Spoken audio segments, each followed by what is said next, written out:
Your integrity matters. Your trustworthiness is actually important, and not just for everybody else as some people pleaser, but it matters for you in relationship to you. Because otherwise, every time you look in the mirror, you just find that you hate yourself and you're discouraged by who you are and what you've been up to. You feel like a failure. You're not measuring up to your own standards, let alone anyone else's. And that's a miserable way to live. So when I was pursuing this path, it was an epiphany to me that trustworthiness had as big a role in my life as it does. And what I also never realized was that trustworthiness is what creates and sustains sexual turn-on. That trustworthiness, if you want to have an intimate relationship, one, where you're attractive at the start, and two, where she stays sexually interested in you, it is all comes down to trust. Welcome to the Heart of Man podcast, a podcast for any man seeking to live in alignment with his deepest core and lead a life of profound meaning and connection. I'm your host, Alex Lehman, and I'm here to empower you through transformative conversations, eye-opening insights, and practical wisdom. Join me now as we venture into the heart of man. Let's dive in. Justin Patrick Pierce is a spiritual intimacy teacher, relationship mentor, and the co-author of the widely acclaimed books, The Awakened Woman's Guide to Everlasting Love and Playing with Fire. As the founder of the Yoga of Intimacy, Justin has dedicated his life to guiding individuals towards deeper connection and intimacy with themselves and others. 2 years ago, when I was diving deep into the topic of relationships and intimacy, I was deeply impacted by the teachings of polarity that refer to these opposing forces commonly referred to as masculine or feminine energetics, doing or being energy, alpha or omega, and these were widely popularized by teachers such as David Deida. When I first became exposed to Justin's work alongside his wife, Londin Winters, I deeply appreciated their flexible approach to these teachings, where in the past, I found them to be too prescriptive towards how I and my partner was supposed to be. In his work, Justin commonly refers to these expressions as alpha omega, which can be seen as different energetic ways of operating. He has popularized the term energetic agility in relationships, speaking to our ability to adapt to different expressions depending on what the moment is calling for. I wanted to bring Justin along to speak to the essence of his teachings, and we ended up immersing ourselves in an exploration of the challenges he sees among men and how they can be supported in the realm of relationships. Speaking into his latest book, Playing with Fire, Justin and I went deep into the conversation around desire and how we're able to create and even sustain desire in the long term in our romantic partnerships. It has truly been an honor to sit with Justin for the hour and a half we had together, and the conversation did not disappoint, being filled with transformative insights and explorations. If you're a man or a woman who would like to deepen their connection and desire and relationship, this one's for you. And now, let's dive into an uninterrupted conversation with Justin and I. All right, everybody. Welcome back to yet another episode at the Heart of Man. I am incredibly excited for this conversation in particular. I have the great honor to be sitting with a guest who has greatly shaped me in my own life. His name is Justin Patrick Pierce. He's a spiritual intimacy teacher and the founder of the Yoga of Intimacy. Outside of that, he as well functions as a mentor, a relationship consultant, and he's also the co-author of the widely acclaimed books, Awakened Woman's Guide to Everlasting Love, and as well Playing with Fire. Justin, I welcome you to the show. Hey, it's great to be here with you, Alex. Thanks for having me, man. Where I'd like to just start with you is just by naming how I even got involved in this work. This was roughly around 2 years ago, where I came out of a relationship and I felt heartbroken. I felt distraught. I felt confused. It seemed to me that the model that I've been taught about how to relate and how to do relationship has failed me. And there was a deep confusion of how to navigate this realm of relating. Simultaneously, I didn't as well know who I was as a man and how I was asked to operate. And so when I started coming into this work, I feel like it started giving me a framework and a blueprint of how to relate and how to navigate intimate relationship in a more conscious way. So by me naming that, I'm curious to hear, what is the experience of other individuals who then first enter this work? And maybe you can just set the stage by just naming to us as well, what is the yoga of intimacy, and what is this distinct body of work? I think I'll start with the question, what is the yoga of intimacy? Why do I use that term? The first thing is that the yoga of intimacy is pointing towards the fact that there's things we could do with our body, with our breath, with our attention. And by changing the way that we sit, that we breathe, that we move, that we interact with the world and others, we can change the impact we have on the world. If we walk through the world with a collapsed chest, shallow breath, a fidgety body, men and women will perceive us as lacking depth, lacking confidence, lacking clarity. It'll be difficult for people to trust us. And that could be a hard pill to swallow when we first hear that. Some people are shocked to know that.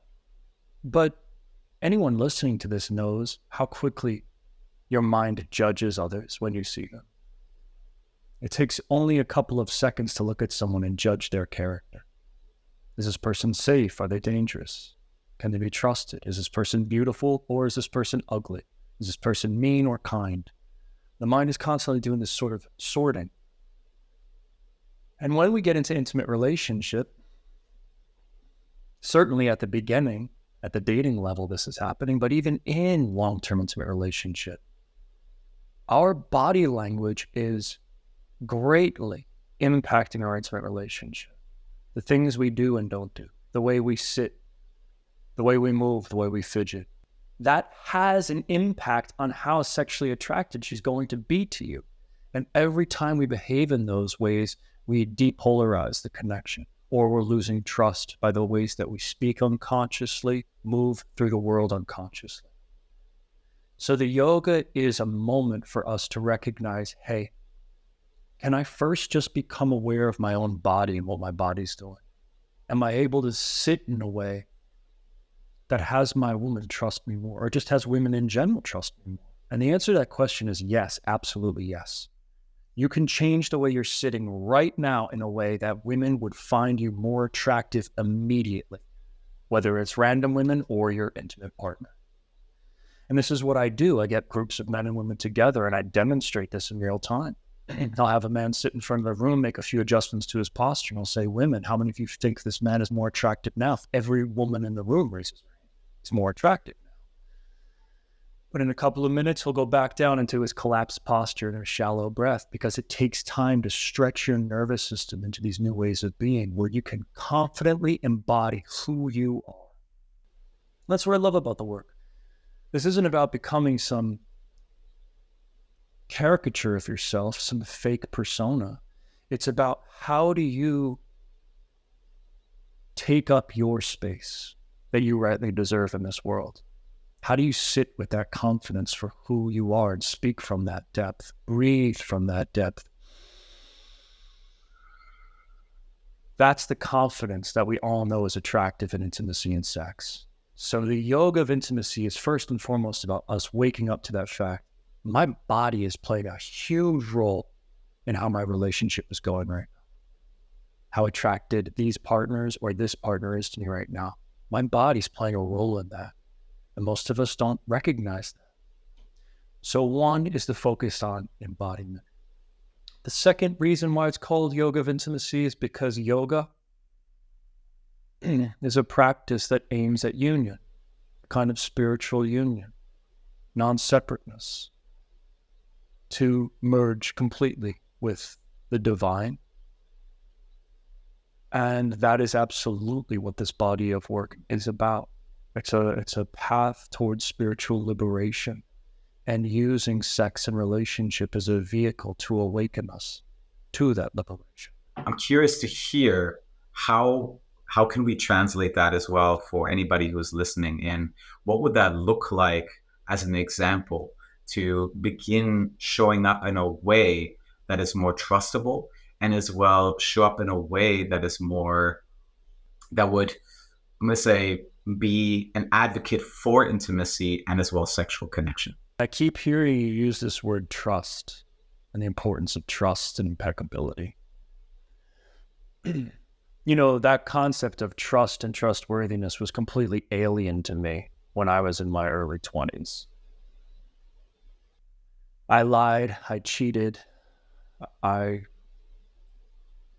was not living a life of integrity. I had no idea what that word even meant, and I could care less. What I did start to notice was my self-destructive habits, and that the habits I had developed in relationship to substances, and the way that I interacted with others, I was losing everybody's trust. And you know what else I was doing? I was losing trust in myself. I was getting to the point where I couldn't even believe in my own word or my own promise to myself. It didn't mean anything to me or anyone else. When we start to mature as men, something changes in us, and that becomes important. Our word becomes important. Not every man is at that stage yet, and not every man even gets to that stage. But as men, if someone introduces us to this idea that, hey, your integrity matters, your trustworthiness is actually important, and not just for everybody else as some people pleaser, but it matters for you in relationship to you. Because otherwise, every time you look in the mirror, you just find that you hate yourself and you're discouraged by who you are and what you've been up to recently. You feel like a failure. You're not measuring up to your own standards, let alone anyone else's. And that's a miserable way to live. So when I was introduced into this work and began pursuing this path, it was an epiphany to me that trustworthiness had as big a role in my life as it does. And what I also never realized was that trustworthiness is what creates and sustains sexual turn-on in women. That trustworthiness, if you want to have an intimate relationship, one, where you're attractive at the start, and two, where she stays sexually interested in you, it is all comes down to trust. Why do you think that is, Justin? Because a woman needs to have emotional safety. Yeah, well, a woman requires emotional safety to feel her body turn on. If you really want to capture a woman's heart, she needs to feel safe in your presence. She needs to feel like she can let go of her vigilance and let down her guard. Because if she can't trust you, she's going to stay in what I call alpha. So her spine stays straight, her breath doesn't become soft or deep. She doesn't let her spine down. She doesn't let her guard down around you because she doesn't trust you. So she's going to run the show. She's going to take care of herself. And guess what? If you let her, she's going to also boss you around and take care of you too, because she doesn't trust you.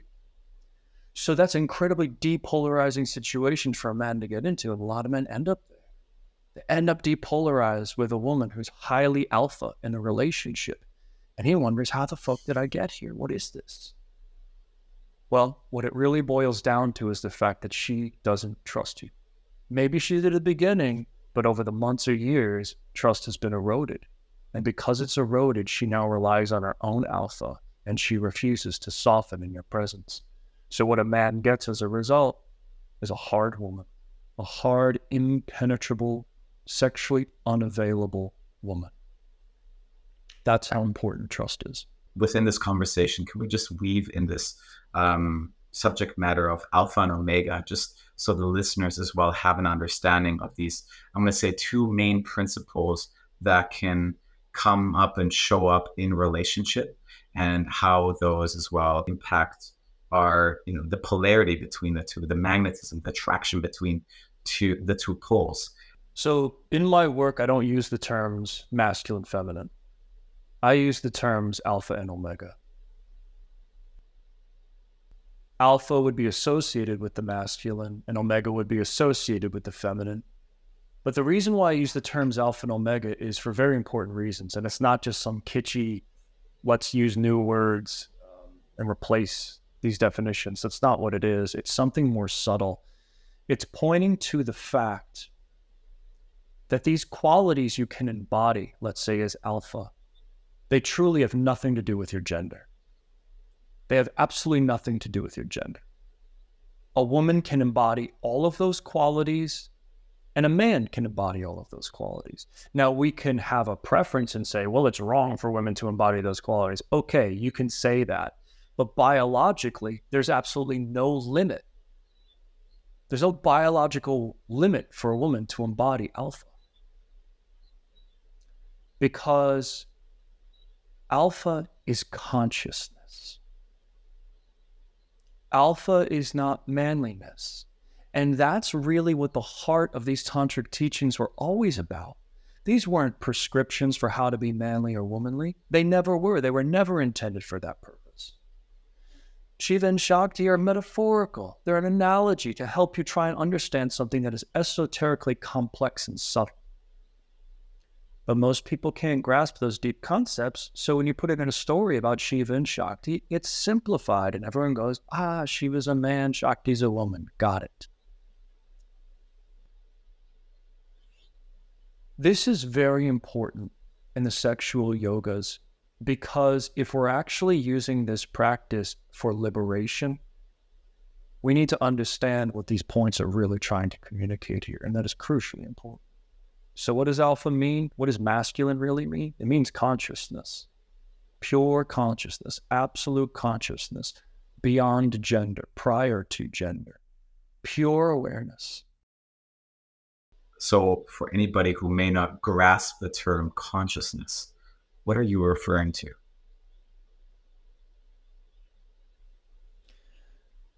So this can be described in a few different ways.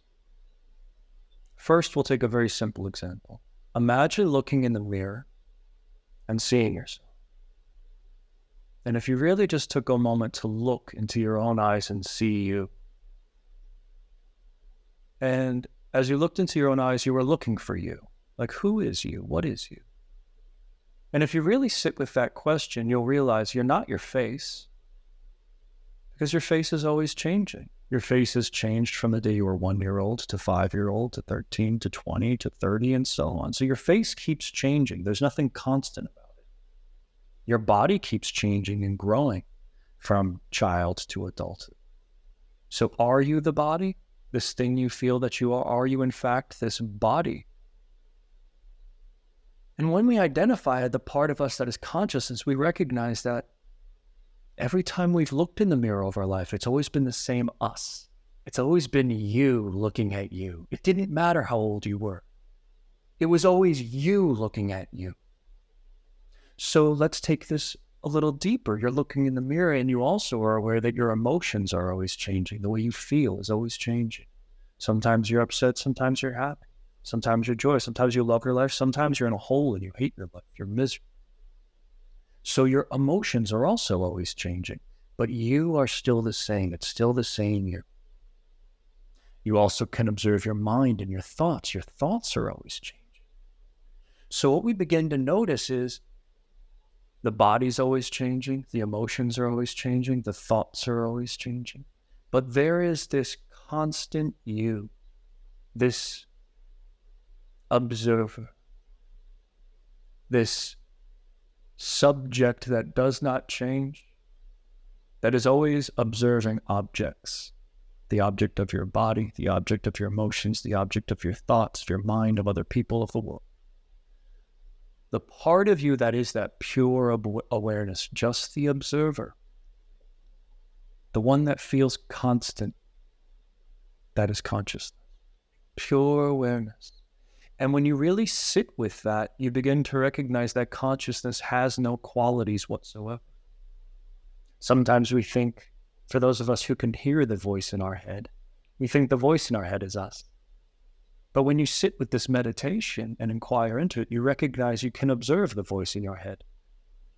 So what's observing the voice in your head? It is consciousness itself, without quality. No quality in consciousness. And every human being on this planet is consciousness.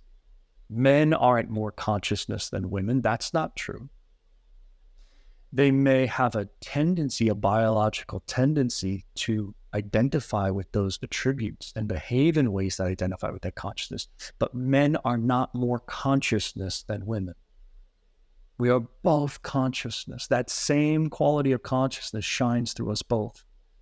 That pure awareness is there, alive in us both. And that's what the yoga is trying to teach us. But I find it very limiting when the idea that men should only be masculine and women should only be feminine gets tied into this idea that only men are consciousness and women are not consciousness, or not conscious and can't be trusted as such. It's a misunderstanding that is so insidious, it blocks us from the liberation this work is trying to achieve. 100%. What I've seen when I was getting more involved in this work and as well, let's say immersed myself in communities and groups that would as well be familiar with these terms, I began to notice how these terms, masculine and feminine, start to get weaponized against each other, right? Where there was this understanding of, I need you to be in your masculine right now, or my woman is not in her feminine. And so we're kind of going, back into these realms where, we have this spiritual language now that we're using, but simultaneously we're still demanding of each other to be different than we are in that moment. Can you speak a little bit more about that? You nailed it.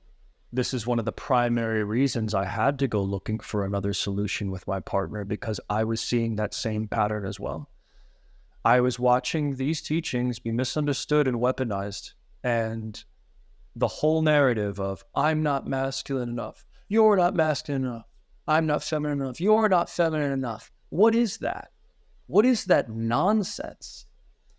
What it is, it's the ego hijacking spiritual principles. It's the ego hijacking the technology to use it for its own way, to get what it wants and manipulate the moment, to complain, to do what it always does, which is fight and create conflict. If it's a real spiritual teaching, a real spiritual practice, it will always resolve conflict. It will always resolve conflict within ourselves and in relationship to others. If the teachings are misinterpreted or adulterated in any way, they will create conflict. They will continue to create conflict in you and around you. And one of those conflicts that I constantly saw was men feeling, I'm not masculine enough. Believing it. Being convinced that they weren't men. Is a palm tree need to be convinced it's a palm tree? Does a river need to be convinced it's a river? Can you imagine a palm tree just being able to speak to you and say, oh, I don't feel like a palm tree today? And you're just like, dude, what are you talking about? You're a palm tree. You're a river. You're a man. You're a man. And for some reason, the way that and this isn't just our generation, this is ancestral. We believe we must earn the right to be called a man. It's deep in our subconsciouses, it's deep in our language, in our belief systems, in our philosophies, that we believe manhood is earned and we can't just be a man. We don't project that on any other creature on this planet, but we project that on other men and on ourselves. And this spiritual practice is kind of hooking into that wound and saying, yes, you're right. You need to be more masculine. Let me show you. Let me teach you. Now, initiations into manhood are beautiful. Wanting to become a better man is beautiful. Wanting to become more conscious, live in integrity, become a greater lover, those are all beautiful things. But they don't need to come at the cost of us shaming ourselves as if we are not men. That's insanity, and that needs to end. And my work is a representation of that ending.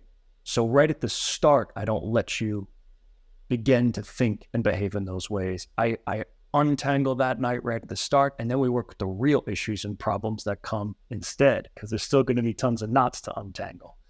But at least we're not fighting ourselves with that. What are those real issues and challenges that you see are actually being presented?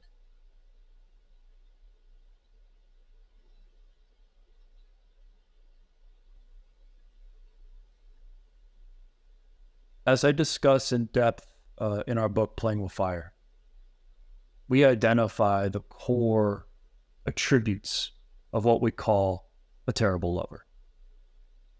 And what that means is that in any moment, if someone's to allow themselves to collapse into their most selfish, immature, reactive, insensitive, uncaring, unaware state, and speak from that place and act from that place, in those moments, we're going to do damage to ourselves and to others.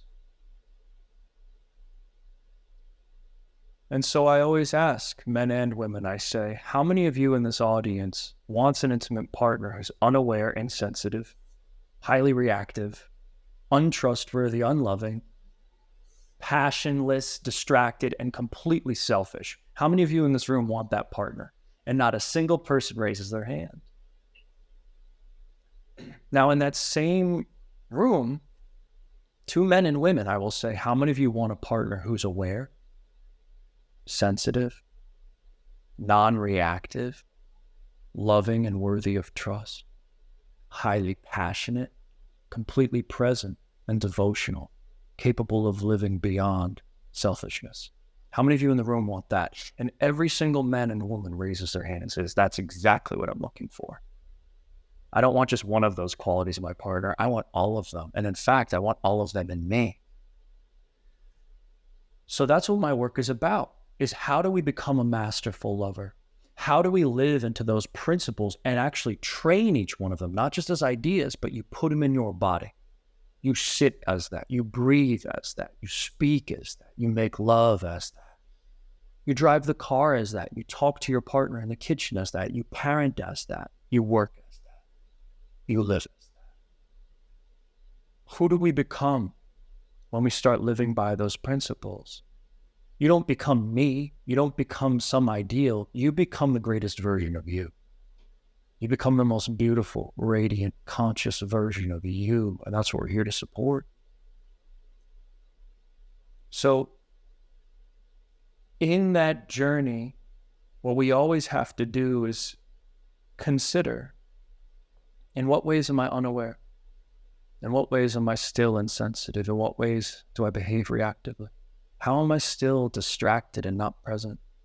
How am I still behaving so selfishly and not from devotion? How am I still untrustworthy and behaving unlovingly? So we're always looking at those features, but we're not doing it from a place of shaming ourselves that we're not enough. The practice here is to recognize that we are human, and these skills can be built infinitely. There's no end to how far we can develop any of these skills, and that's the beauty of the path.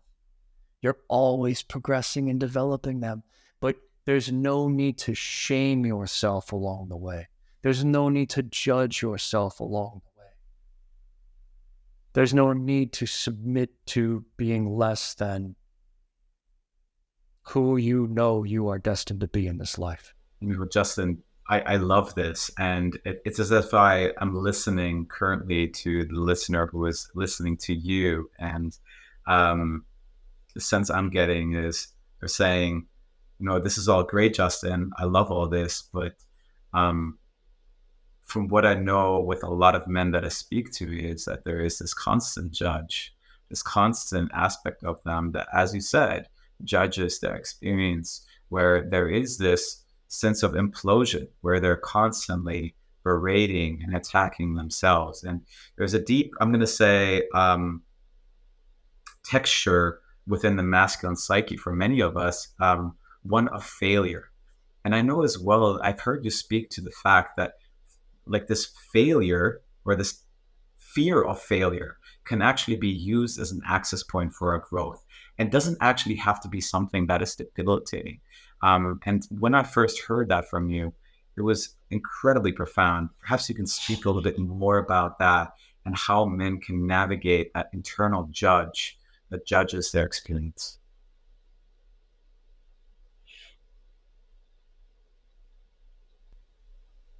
I will try and speak to this as concisely as I can. I don't know that there's a podcast long enough that could cover it all. This is a big topic for men, and it's an important one. It's one of the most important. And where I want to start with this is by identifying consciousness is the judge. The reason you're capable of judging yourself or anything else is because you're conscious. It's your consciousness that is judging the experience, you, your partner, the moment, and saying, not enough. This is not enough. How do you know it's not enough? What do you mean this is not enough? This is creation itself. You know better? You know something more profound than this? Yes, I know what it needs to look like. How arrogant your consciousness is. But this is our consciousness. This is the nature of all of our consciousness. It is a judge, and it is consciously judging. And I know a lot of men know what it feels like to be judged by their father in that way, to feel the wrath of his judgment. And he lives with that judge, and he lived with the judgment of his father, and his father, and his father, and the cycle has continued. Because as human beings, we have this incredible gift of consciousness. But as it moves through our body minds, it comes through frustrated, reactive, agitated. And so all we see are things that are not enough, things that irritate and disgust us, that we just want to be free from, that we just want to break from, or we just want to solve that problem so it goes away once and for all. And we want that freedom on the other side. Freedom to not be trapped in these bodies or these conditions, but freedom, whether on a superficial level for some men, that freedom means loads and loads of cash. For other men, it means tons of choices with any woman they want. For other men, it means getting up and traveling anywhere they want to go in the world for however long they want to go there because they have their free time, infinite. As we mature, we recognize there's no amount of money that's going to give us that ultimate freedom. There's no amount of women that's going to give us that ultimate freedom. There's no amount of free time that's going to give us that ultimate freedom. So we start saying, well, maybe I'll cultivate more of my consciousness and pursue purpose in my life, really find meaning. And they'll give themselves to living that path, really finding out what their purpose is, what the deepest meaning of their life is, and they'll pursue it. Hopefully, when they pursue that thing or achieve that goal, then they'll be free on the other side of it, as if to say, I've given my gift fully. Now set me free, I can be free. But even the problem with purpose is that it won't lead to absolute freedom. Because purpose is that which stands between man and absolute freedom. The sense we all have is that our purpose is the thing we need to find, because once we pursue it and obliterate it, conquer it, climb over that mountain, on the other side is that freedom we've been waiting for. But does that actually happen? No, it doesn't. That's not how it works. So then we turn to spirituality. We say, maybe these monks and nuns were onto it all along. Maybe we need to go inside and discover what these words, purpose and freedom and trustworthiness and consciousness, what these words actually mean. Do they actually mean get off my ass and do X, Y, and Z?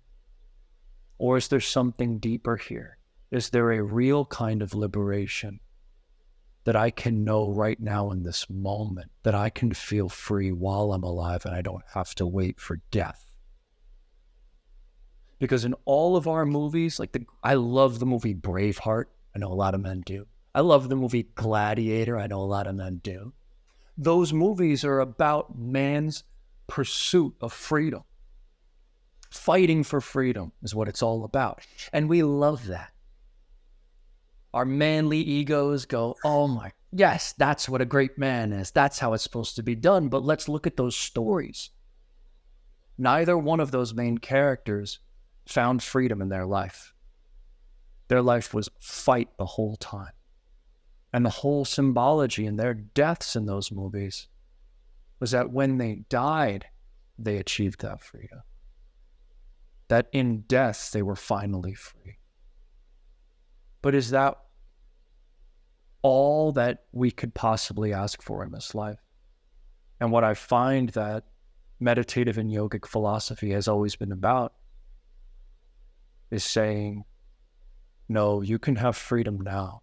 You can know liberation now, in this moment, now. And in fact, it's not outside of this moment or in any moment or in any future achievement. It's not somewhere out there. It's here right now for you to realize for yourself.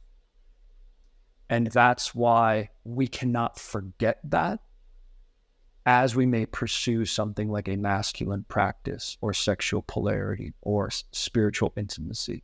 We can't forget that foundational principle as we develop ourselves and walk this path.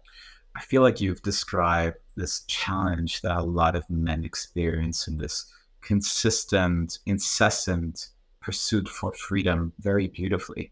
And I feel that as a pain for many men. And in many ways, I see as well, I'm going to say the escapism that arises as a result for this pursuit of freedom. And I'm curious to hear, when you speak to freedom is something that we can access now, how would that look like? And how can we start entering that place of, like, even let's say, you're broke and you're struggling with money, or you're just, you just became a father. Demand, burden is all there. It's all there. Challenge is always there. How can we still enter freedom? Let's take the inner judge as an example, because that's what we're talking about here. So most men hear this idea or approach this idea of pursuing freedom as, yeah, you need money so your bills go away, or your wife needs to change the way she behaves, or so on and so forth, some external measure. But what if you could be free from the judge in your mind? What if that judge, you woke up one day and you were just free from it?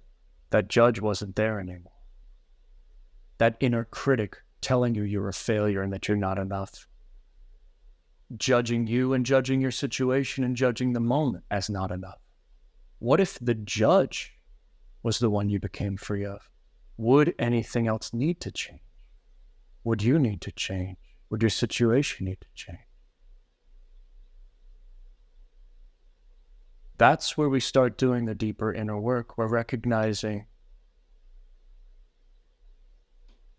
you don't have control over the body that you have, the genetics you have, the family you were born into.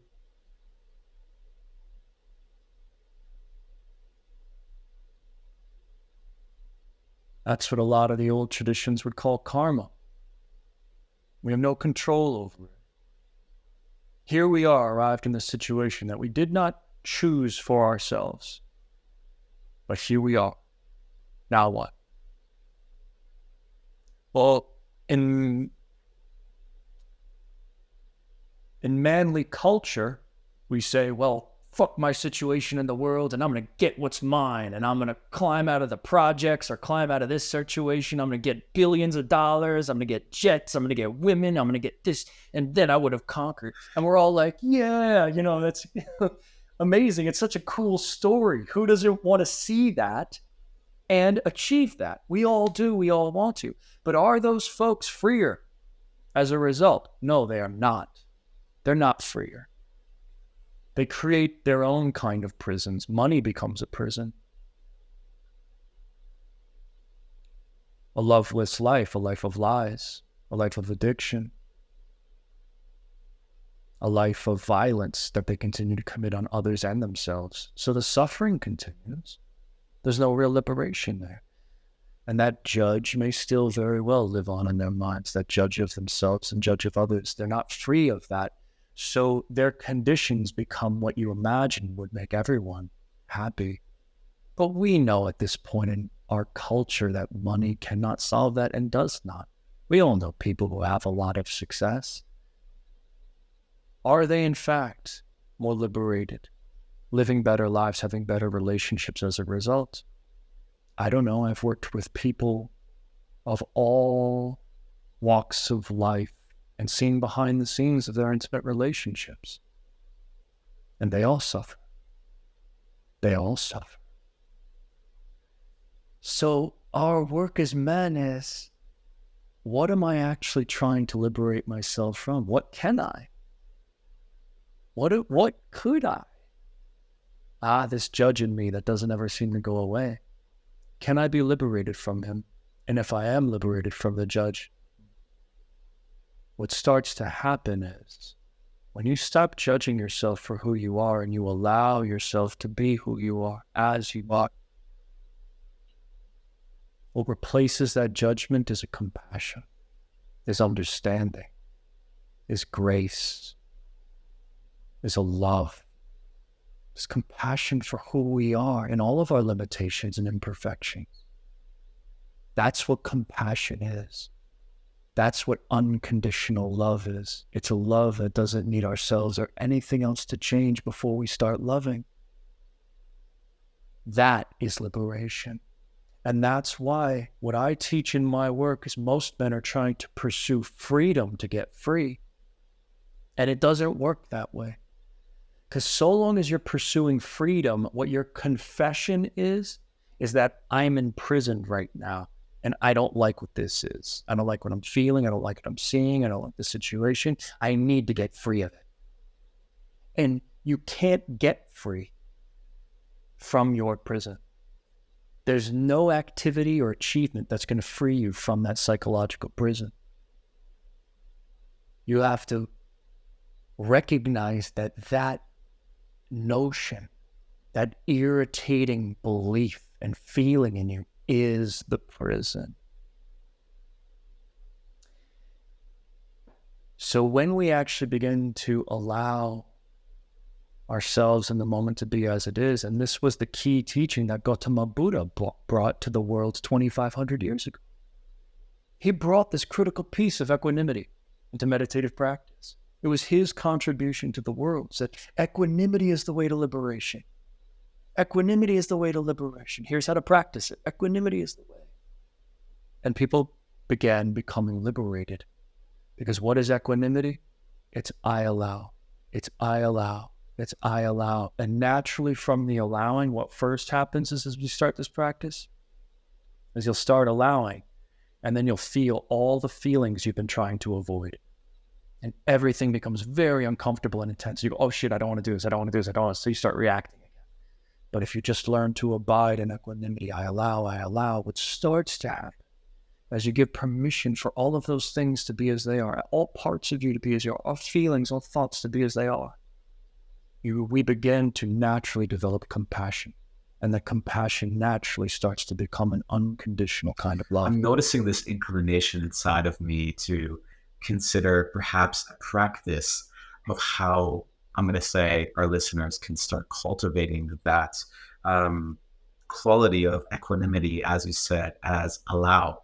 I know that you're a very strong advocate for meditation, so I wonder if, a cultivation of a practice such as this, or incorporating more of a mindful approach towards life, where we become more aware of our internal experience, but then, let's say as well, are able to work with it somatically, coming into an understanding of where am I contracting, where am I opening, where am I expanding, and exploring in different ways of how we can become aware where are we in fight with life, and starting to soften that a little bit and explore, can I just allow and soften into this moment and let it be as it is? I wonder if there is anything that you have to add here, or if there's a perspective here that you can provide. Yeah, everyone on this call can do this practice. You could do it in 10 minutes. And you can either look in a mirror as you do it, or you can pull up your camera on your phone and just have it so you can see your own face. And men are going to hear that, and right away they're going to have resistance. I don't want to look at my own face. I don't want to look in the mirror. I don't want to look at my reflection in the camera. And the fact you don't want to look is why you got to do the practice. Your resistance to looking into your own eyes is the practice. So set a timer for 5 minutes and look in the mirror, look in the phone. And I call it the I see practice. And as you look into your own eyes, you say out loud what you see. You may say, I see hurt. I see a man who cares very deeply. I see a liar. I see someone who breaks their promises all the time. I see the wounds you carry from your father. So you name these qualities as you see them, and you speak honestly to yourself. And you just stay aware of what you're saying and what's happening in that moment as you do. Do you speak horribly about yourself? Do you hear hate in the words and the things that you see? Do you see things that you love and admire in yourself? Do you see your strengths, your gifts? That already is going to tell you about your inner relationship between your I and your me, between your own alpha and omega. And that's why I use those terms, because alpha and omega, it's not merely men are alpha and women are omega. Alpha and omega live in you. The seer, the one seeing, the witness that looks at you and says you're not enough, that alpha, that's the part of you you call I. And it's always judging wayward me, your body, mind for not being strong enough, smart enough, clever enough, motivated enough, disciplined enough, present enough, conscious enough. Always judging it. That's the inner marriage between the seer and then the one who feels and lives in this body. So there's a conflict that lives inside of us between alpha and omega. Our own alpha and our own omega are in conflict, and you know they are when you look into your own eyes and you say, I see, I see, I see. And you notice all of those judgments coming out that create shame, blame, lovelessness. So for the first 5 minutes, you're the seer saying, I see, I see, I see, I see, I see. Then do another 5 minutes. And this time, you're going to say, I feel.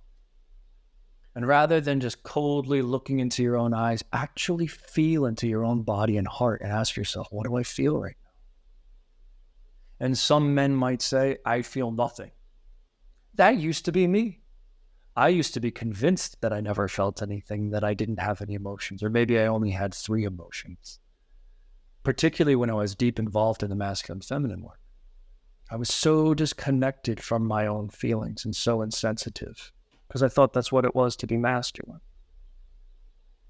But as I began diving deeper into my practice and understanding what is this really about, I recognized that I had this soft feeling heart that needs to be seen, appreciated, acknowledged, loved, trusted, all of that. Men say often that feelings or being sensitive is for women or weak men. What nonsense. Find me the man who thinks he's the strongest, and I'll still reveal to him that he feels deeply and needs to be seen by others to feel important in his life. Because if he's not seen, he will feel miserable and suffer. He wants to be seen by his children, by his colleagues, by the world, for who he is. So when you do this practice, man, you look in that mirror, you look in your own reflection for 5 minutes and you say, I feel. I feel the weight of the world on my shoulders. I feel like shit. I feel inspired to become the greatest man I can. I feel love in my heart. I feel commitment. I feel sad that sometimes I drop the ball and I don't keep my own promises. And so on. Through this practice of seeing and feeling, you begin to become more aware and more sensitive. After doing the practice one time, you're not going to become stronger. That's like going to the gym one time in your life, doing a couple of curls and thinking you're going to be stronger. You're not going to be stronger. Just like any yoga, you have to keep showing up to the practice and strengthening that skill of seeing and feeling. I see, I feel. Everything you say you see, it's met with equanimity, meaning don't react, don't judge it. Just notice what you see and let it be. When you feel, say, I feel. Allow that feeling to be there. It's not a problem to solve. Give yourself permission to feel whatever you're feeling. It's okay. What starts to happen when we do this practice regularly is we actually develop the capacity to see and feel with equanimity, meaning we stop reacting to the motions we feel and the things we see. First, we develop that a relationship to ourselves, and then we're able to sit down with our intimate partner and give them the gift of seeing them and letting them say what they feel to us. And now, someone else is receiving the gift of our consciousness when we are that seer and we allow them to be the feeler. That's the gift of alpha, to see with the loving eyes of consciousness, with equanimity, not reacting to what your partner is feeling. And this is what all of the men's work is pointing to. It does these practices. Men hold space as she expresses her emotions. So that part is gotten. But we have to understand why that works and why it's not a one-way street. Because you could be the seer and hold space for her emotions till the day you die. But if you go unseen by her, if your heart goes unseen, that's not a healthy dynamic. You'll feel unloved. You'll feel she's just spitting venom all the time. And maybe you can tolerate holding space for that in periods of time, but for 30 years, that's not what sacred relationship is. Sacred relationship is where your alpha is able to see her omega, and where her alpha is able to see your omega. Where your seer meets her feeler, and her feeler meets your seer. And it's that is the polarity that creates harmony in relationship. This is exactly why psychotherapy works so effectively. Because you sit on the couch and you say, doctor, I feel. The doctor goes, I see. Whenever there's a seer and a feeler, it creates a healing experience. But when you have two feelers together, I feel like I can't trust you. Well, I feel like you're a bitch. Well, I feel fight. Two seers. I see that you're not masculine enough. Well, I see that you're not feminine enough. Two seers. That will create the tension and the headbutting. So when we strengthen the ability to see and feel with ourselves, then we develop the ability to see and feel with a partner.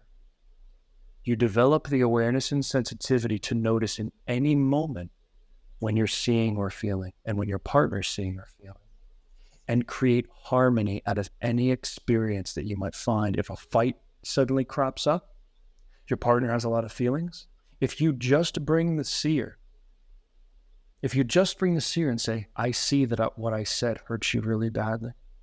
I see that I've lost your trust. I see that you're very upset right now, and I'm sorry. Now her heart opens and softens.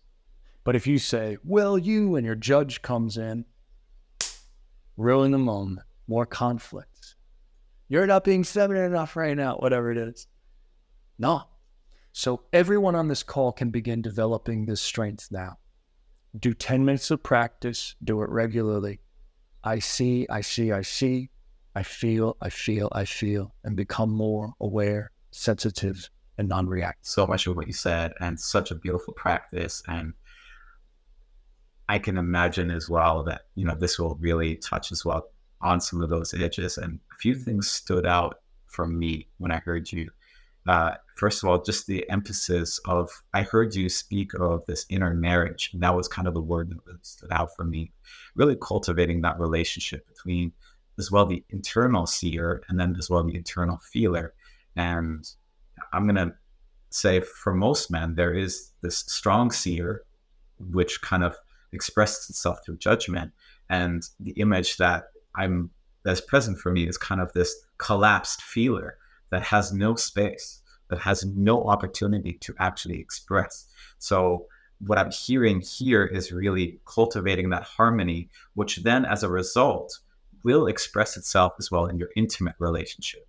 Because the more you as well are able to hold capacity and space for that internal feeler, naturally that will as well express itself within your intimate relationship, where you will not judge, where you'll not fix your partner and her feelings, but rather you can just fully be with her. And another thing that as well really stood out for me, which was really interesting, is this dance between the two polarities of the seer and feeler. And within this realm of work, what's often as well spoken about, that this is really as well about preserving sexual polarity. But hearing you, it actually goes as well beyond that. It's much more as well about preserving the harmony within the relationship. Because if we have two seers, two feelers, there's some form of fight. If it's done, of course, unconsciously. I mean, I think there's conscious ways as well of bringing the seer and the feeler, but generally speaking, within the realms of communication and having both partners feel seen and understood, there needs to be that dance between the two. That's absolutely true. We can learn as men to develop the skill of presence, to develop the skill of polarity and become more polarizing. Yeah. And it might create incredible polarity and sparks in a moment. And if all you want is to ever have momentary sparks of sexual connection, okay, that's fine. I ask that you do it conscious and sensitive to the hearts of any women that you'll be doing that to. But for those men who are interested in a relationship with a woman, where the trust she has in you and the love you have for her deepens with time rather than erodes,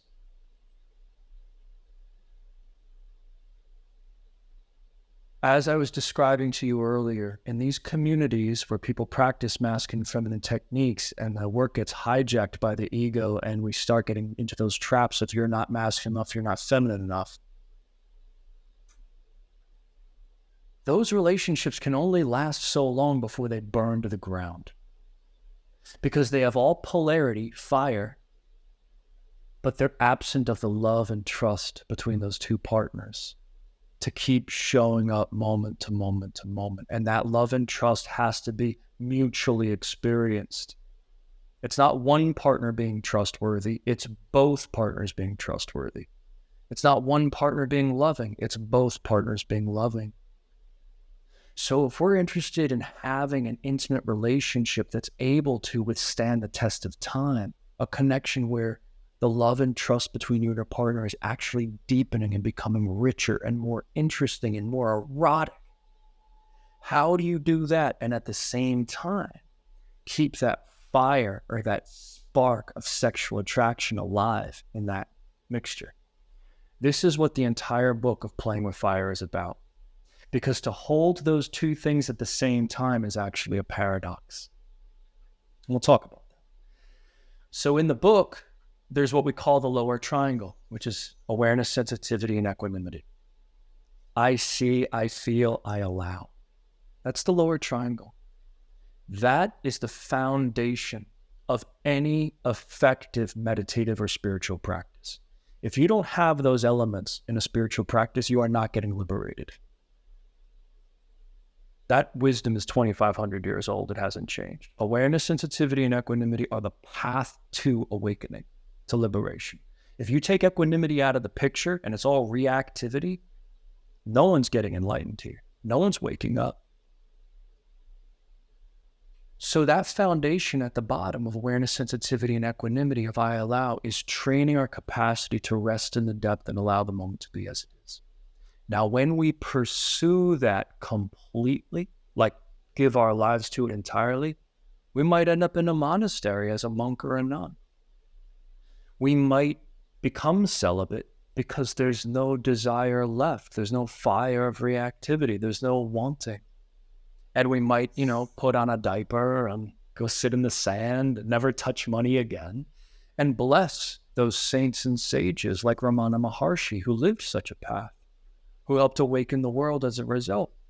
But those people like Ramana Maharshi or Eckhart Tolle is another example. These aren't sexually vibrant beings. They're not interested in having fiery, passionate, lovemaking sessions. They're desireless. That's beautiful. That's the flavor they want to live. And if any men want to live in that way, that's a beautiful way to live. But what about those of us who want to actually liberate and awaken and want to do it with an intimate partner, where our sex is included in our spiritual path, where we can love and fuck and tease and play and enjoy that, and enjoy it in a way that it's an expression of our conscious love, not some hideous, sinful, reactive pattern of indulgence, but actually this beautiful expression of who we are. Can we include that fire of sex? Many religious and spiritual traditions over the centuries have said, no, you can't. No, you can't. Stay away from that. It doesn't work. But there have been few traditions that say, no, we can bring this in, and this too can be divine. This too can be God. This too can be conscious love. And that's the unique nature of sexual yogas.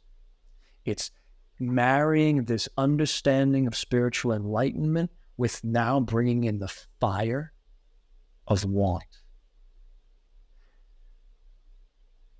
Equanimity is I allow. Polarity is I want. Now, to hold those two things simultaneously is a paradox. Because if you're wanting something to be different than it is, then you're not allowing. When you're really allowing, there is no want. I allow myself, you, this moment to be just as it is. There's no want there. How do we maintain the equanimity of the lower triangle, the awakened state, and now begin to bring the fires of desire into that conscious love, such that now when we say I want, it moves through us with equanimity, with consciousness, with love, and you look into your lover's eyes and you say, I want you to come closer. I want you to slowly take off your panties. I want you to crawl towards me. I want to hold you. I want to love you forever. I want to protect you. I want you closer. I want you closer than that, even closer than that. That wanting is the fire of desire, and that's why it's called playing with fire. Because a couple can have a whole lot of polarity in the I want and no equanimity, awareness, or sensitivity. So the sex is banging, but so is the violence and the fights that will ensue. And they'll find, this person makes me crazy, but I can't get off them because the sex is so good. That's that destructive pattern where there's all fire and no hearth to hold the flames. And that lower triangle creates that hearth such that you and your partner can build love and trust in that triangle. And then you can play with fire. And what's amazing is the more trust there is, the hotter that fire can burn. The more trust there is, the hotter your sex can become because your partner will trust you to go there with you. The more trust, the hotter the flames can burn.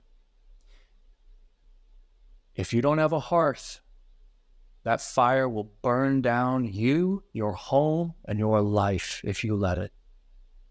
So this is the paradox we're pursuing, and this is why I call it playing with fire. You can pursue both at the same time. In fact, they're entirely compatible. Because when a woman feels in her man, he's rested in his balls with a straight spine in complete equanimity, meaning there's not a single emotion she can express that's going to upset or infuriate him.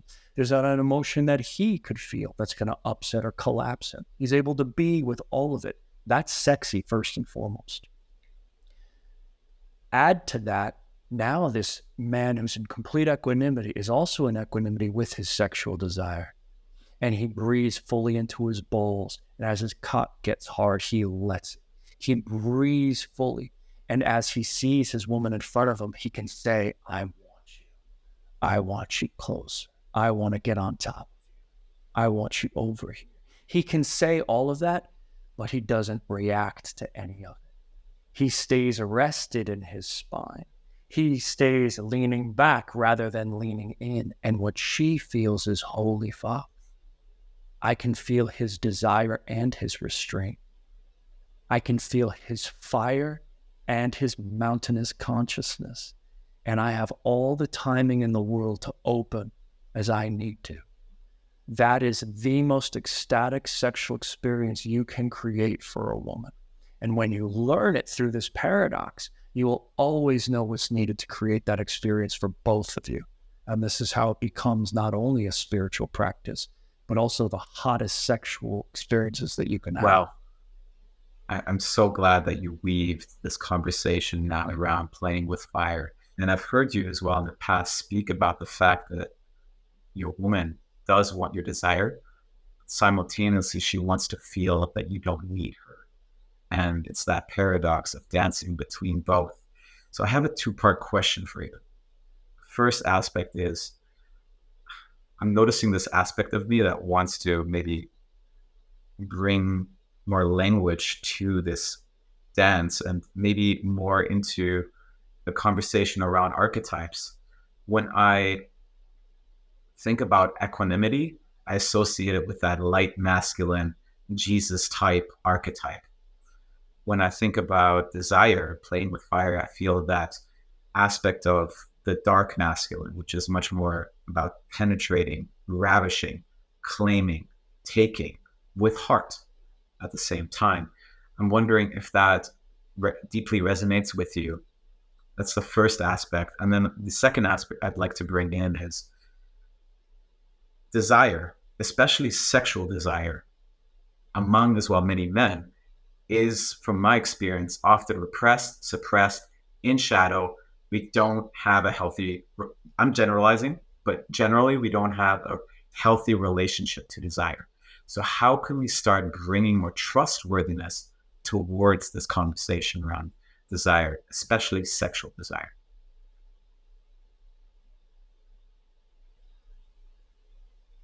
These are great topics to get into. And I'll start the first with the archetypes. A lot of teachers use archetypes in their work. I don't use any archetypes in my work whatsoever. Archetypes can be useful learning tools. I find they don't go deep enough. They don't answer enough questions. When it comes to subtleties, they fall short and miss the mark.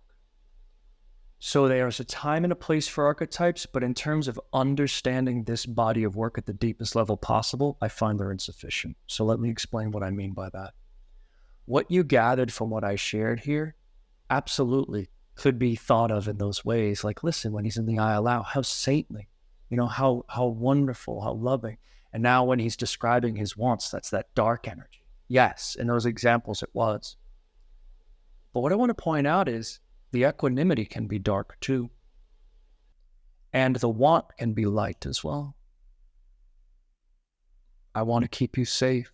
I want to love you forever. I want to hold you. So we can bring this lightness to our wants, and our wants can come through light or dark. And same thing with our equanimity too. Because in fact, what I find with equanimity, what equanimity is sitting in a lot of darkness. It's being okay with your darkness. That's critical to develop equanimity, to actually sit in the mire and the darkness of your own self-hate, your shame, your hurt, your wounds, your traumas, your pasts. So equanimity can have a deeply dark flavor to it, good portion of the time. So what I'm interested in is every it's basically like alpha and omega. And I know not everyone can see this, but these are the scales.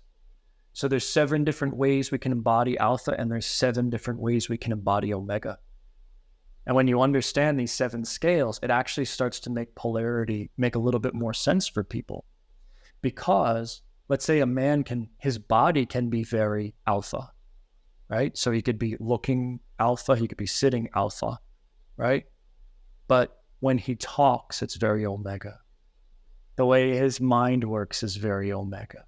So when we start to understand polarity, not as just this simple binary thing, like you're either masculine or feminine and that's it. No, there's actually multiple ways our bodies are polarizing each other to a different partner. So I'll give you an example. I am a man who really loves an omega body in my partner. I also really love an alpha mind in my partner, because I love being able to have deep, penetrating, intellectual conversations and talk about the stuff we're talking right now with my partner. And in order to have a mind to really go there into these nuances, you need to have an alpha mind. You need to have a mind that works that way. Well, that's not unusual, because a lot of women these days do have alpha minds and have been trained to have alpha minds. But what happens when 2 partners are together and their alpha minds are butting up against each other and creating conflict? And they say, wait a minute, I don't want to partner with an alpha mind. I want to partner with an omega mind. Well, there's your epiphany. So we actually have these subtle preferences in the partners that we choose that we need to become aware of. It's not as simple as wanting a feminine partner or a masculine partner, because what it turns out is people who think that, they'll suddenly be like, oh, I want the most feminine partner. They'll end up in a relationship and they're miserable. Maybe they had good sex, but it's not the partner for them, because they're finding out, I need a partner who has more presence. I need a partner with more awareness. I need a partner who also has a purpose in the world and isn't just following my purpose, but actually is doing their own journey that they're following. That becomes important to us on different levels. So understanding alpha and omega beyond archetypes, and that each of us is playing these different notes all of the time. The thing is, we're just unaware of it. So we don't realize how it's depolarizing our relationship or polarizing. So in my body of work, it's all about becoming aware of those subtleties and embodying. I could just jump in here real quick, Justin. I'd love to as well add a personal example here. And I can very much relate to what you're saying, and as well feeling this nuance. And I recognize in my own emotional body, let's say, I'm actually quite omega. So I have a very, very strong feeler. And so I start to recognize in my feminine counterpartner, I actually do need a woman who has a very cultivated seer. Because if in those moments, that inner feeler comes alive, and if I'm going to say she's not being acknowledged in the way that she wants to be acknowledged, resentment starts building up. I feel unloved. I feel unappreciated. So that's absolutely. Yes. I relate to that. That's absolutely. That's excellent example. I'm so glad you brought that in. So what I would describe that is that's omega heart for you, a feeler. So it's expressing emotion.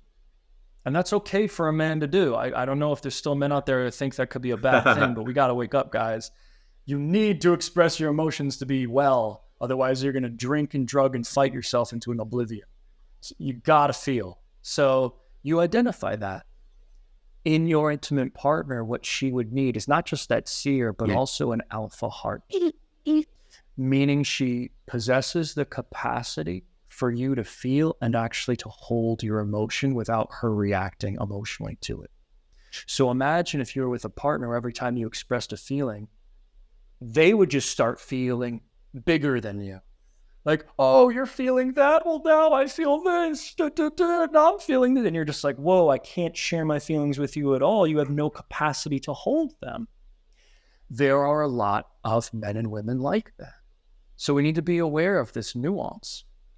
So what you would need in a partner is, one, someone who does possess a strong alpha mind, and someone who does possess a strong alpha heart.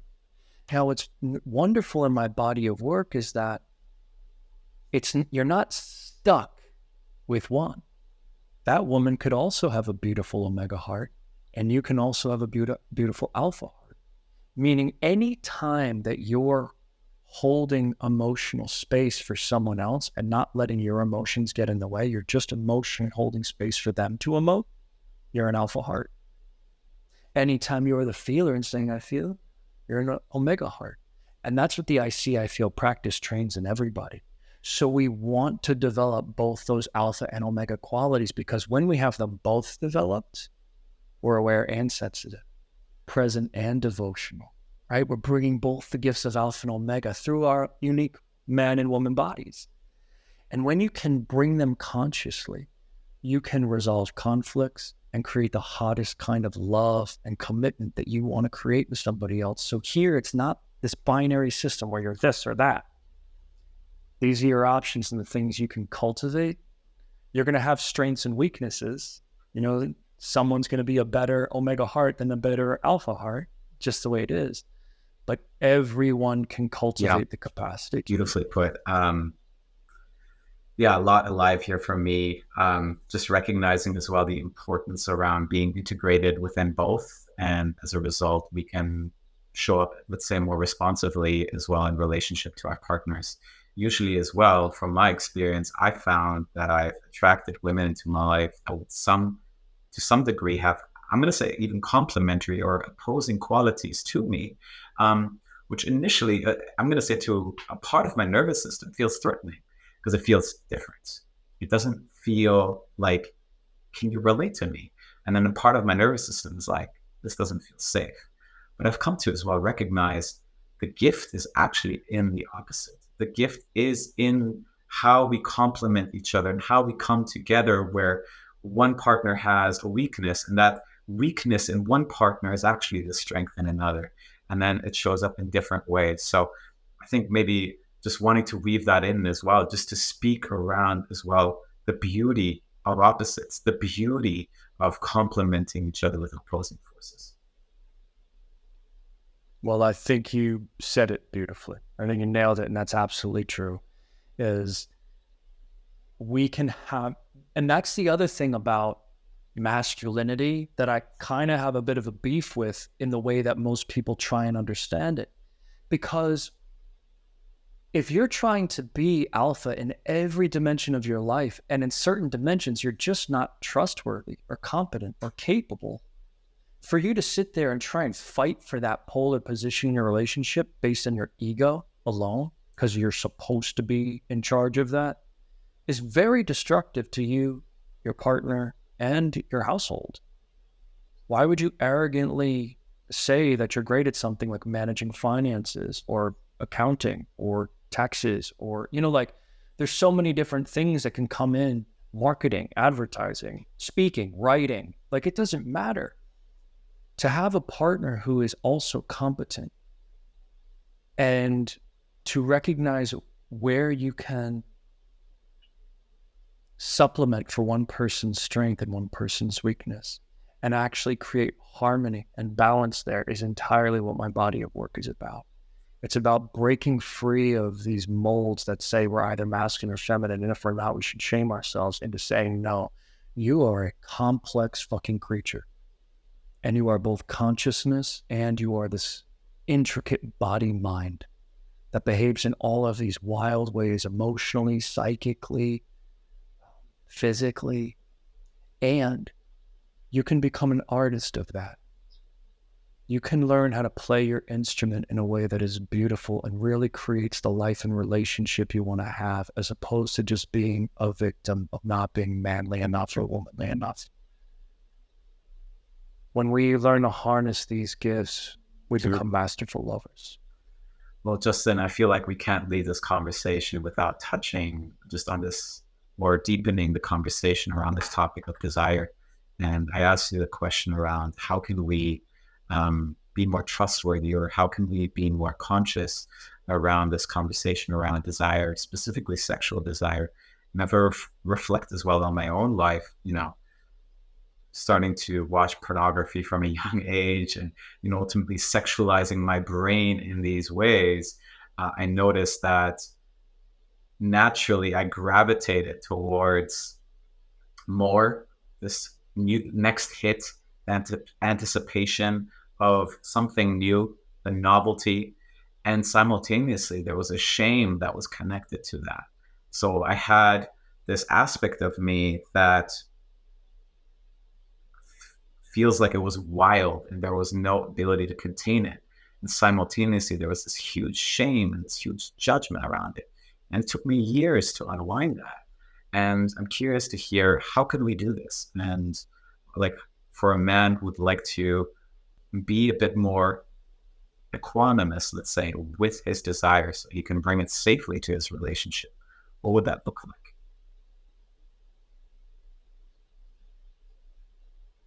Can you see how this comes back to the judge? There's that judge in there again, judging what you want. Judging what you want is good or bad, and therefore I'm going to shame you for wanting this. And blame this person for wanting this. Blame, shame, judge, judgment, judgment, judgment, judgment, judgment. So the judge is right there waiting for us again. That's why I want to keep bringing this theme back in this conversation, because when we talk about liberation, talk about the pursuit of freedom, concentrate on liberating oneself from the judge. Can you actually liberate the judge so the judge is no longer there? When we can do that, then we can start to bring the judge back as our ally, because we find out he's a great motivator. That judge, he can get shit done. But when we don't know how to turn him off or put him in his place, when he's our master versus us being his master, we suffer.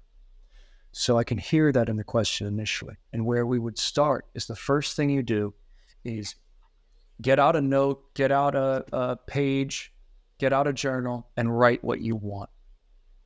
What do you want in relationship? What do you want in sex? What do you want to experience sexually? And really write it out to the point where you think, man, if I got this would be everything. Like, really go all the way. And your job is to not judge it when you write it. You'll notice, like, oh, I'm judging this. I'm afraid to write this, or I don't know. I've got a block. Okay, just write. What do you want? What do you want? I want, I want, I want, I want, I want. The first time you do that is going to be a great exercise, just to begin moving things. What men may start to notice after they do that, let's say you set a timer for 10 minutes and just do that exercise. Men do that. I won't. When you go back and read it, what we might start to notice is the way we describe our wants are exclusively based in some future moment or some fantasy. Pornography doesn't help with this at all. We get used to closing our eyes and fantasizing or looking at a video of a different time and place where we are not, and using that to activate our sexual selves. So what happens is our desire sexually gets stuck in this liminal space, this limbo, where the only way we can even get aroused is if we close our eyes and fantasize about some fantasy that's not actually happening. And men will do this even with their partner. Making love to the partner, close your eyes, fantasizing about another time and place. It's very common. Pornography does this to us, but also other things. Our own mind does this too, not just pornography. So when you do the I want practice and you write all of these things, your next job is to do the I want practice again, but to do it where you close your eyes and imagine either your current intimate partner or some future intimate partner sitting right in front of you. And their body can move and speak only when you say, I want. So for example, I want you to stand up. I want you to slowly move your hips back and forth in a figure eight. I want you to turn around and show me your ass. I want you to walk away. I want you to go in the corner and pleasure yourself. And don't look at me. Now I want you to look at me nervously as you pleasure yourself. So what I'm doing right now in this imagined moment is, rather than just imagining some sexual scene, I'm learning how to speak my wants in a potential present moment with my actual partner. So you start to bring your attention out of fantasy and into what could become available to you with your actual partner who does love and trust you.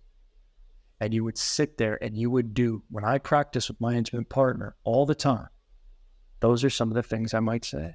I say, I want, I want, I want, I want. Now, some men might think, well, I can't say that to my partner. That's because the trust isn't there that I told you about. So you can't turn the flame up that high.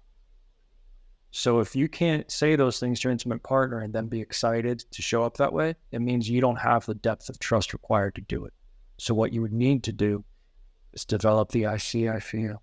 Build that trust with her where she really feels safe around you and she can hear your wants in a way that opens her heart, inspires, and excites her. Because there's nothing more. If she's an omega creature, she's going to want your alpha voice, which is commanding. Command, I want, I want, I want, right? So to find your I want and to speak it, that's a big turn on. That's a lot of fire. That's exactly how we do it.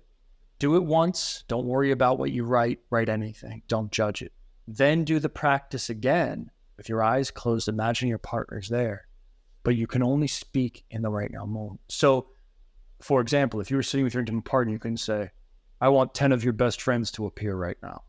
You know, like, I want to have sex with your best friends. I want you to, talk about something that's not actually available in the present moment. Doesn't help her. And I'll say this for everyone. Whenever you're doing a practice with your partner, if your want is not inside of the present moment, it's immediately going to make your partner feel like they're not enough. When you learn how to say your wants in a way that actually are available to you and your partner in that moment, you invite and conjure out infinite archetypes, any archetype, any flavor. You can conjure it out and experience sex infinitely. That's what a lot of guys want. They want to experience a variety in sex. And you don't have to shut that down, but you can learn how to channel it into a partner in a relationship where love and trust is there and deepens with time. It doesn't lead to cheating or being with other partners. You can be with one partner and do this, and you bring out your partner's infinite nature. Sex is always interesting and actually gets hotter with time. So much here. That was incredible. Yeah, I mean, it's a few things that I heard out. First thing is really about taking all these desires that we may have, let's say, out of the basement and actually really starting to just begin by acknowledging them through the writing process. Just getting clarity around what is it that I actually truly want? What is it really that I desire? And even if you're just coming into the second step and you're imagining your partner sitting in front of you, so she's not literally sitting in front of you, just communicating those and to speak those out, you start to bring actually the desire forth and you actually get to feel that. And I imagine just through the feeling of the desire moving through your body, you actually learn how to, I'm going to say, build a relationship with it, learn to contain it. And I feel like you said as well a really potent thing that I just want to highlight as well for the listeners, that through the expression of desire and bringing it, let's say, consciously in this way, we actually get to bring forth different flavors or different expressions in our partner, which is something that, the masculine as a principle desires. It wants variety. It wants various different expressions in the entire spectrum. And for most individuals, for most men, there is this perception that I would need more intimate partners. I would need a different intimate partner to satiate that desire for, I'm going to say, more angelic type of quality of lovemaking. Or I would need another one to where I can explore my darker qualities. And what I'm hearing you say is that we actually get to, when we understand what it is that we want to bring in, let's say in a sexual moment, we can bring those actively and as well train cultivating and expressing those within our intimate relationship. That's absolutely it. And I was the guy who never thought I could be with just one partner. I was the guy who always needed multiple partners, was always lying and cheating around them. And my sexual desire was so ravenous, in such a state of craving, that I couldn't imagine giving it up like an addict. And I really began soul searching and saying, like, how do I bring this part of me into integrity? So I'm not going to shut it down. I'm not going to make it wrong. I'm not going to bypass it. I'm not going to pretend it isn't there. I'm going to actually let this part of me out. And as I do, I'm going to bring it through in a way that is loving and conscious. And it was through that process that allowed me to commit to my partner, Londin, and be in this relationship with her. I'm now in this relationship 14 years with her. And I couldn't be happier. I have everything in the world that I've always wanted. And it came down to that moment where I made that decision. How can I make my desire something that deepens love and strengthens trust, and also preserves this fire of sexual excitements that I am deeply committed to, because I recognize it's a wonderful part of why we're here and why we're alive. Thank you, Justin. Well, I want to really honor as well the time that we spent together, and as well honor your own personal time. So I want to begin to wind down the conversation and just take a moment as well to acknowledge you and the work that you do, and as well I'm going to say being a role model and an example for what is possible. I would say as well that you've been in a relationship with Londin for 14 years. You've gone to such depth that you've become parents and simultaneously practice this as well in your own personal life successfully is definitely speaking volumes. That is so much bigger than anything that you may share with us personally. So just really want to honor that, because I found a lot of teachers in this realm of intimacy and relationship, and when I had a look as well into their intimate relationships, I noticed that disparity between what they were speaking of and as well what was actually playing out in their personal life. So just really want to honor you and thank you as well for the work that you do. Thank you for seeing me. So thank you. I want to close it off just with one final question, and I want to bring it to the listeners who, I'm going to say, struggle with relationship, or maybe struggle with what may be possible. And I'm curious to hear if there's one message that you would like to provide that listener around what is possible, what is available with this body of work that you're bringing in, with the teachings that you're bringing through. I'm curious, what is that message, and how would you be able to maybe bring some hope or faith or even willingness to that individual to give it another shot when it comes to the realm fully?